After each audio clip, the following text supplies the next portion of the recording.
Benim sevdiğimin şiirin sözleri büyüdü sinemde, ne hallar oldu. Karınca yükünü fil çekmez oldu. Azdı zaman azdı, ne çağlar oldu. Ya Hızır ya Hızır ne çağlar oldu. Ya Hızır ya Hızır ya Hızır ne çağlar oldu.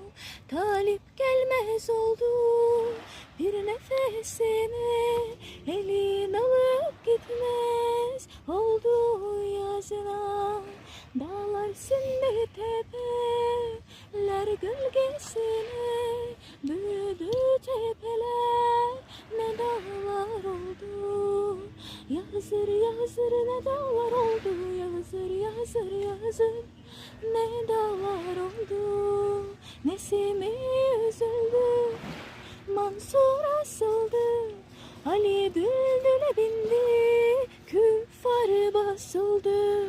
Nice ulusular arıktan kesildi, aktı kör pınarlar, ne çaylar oldu.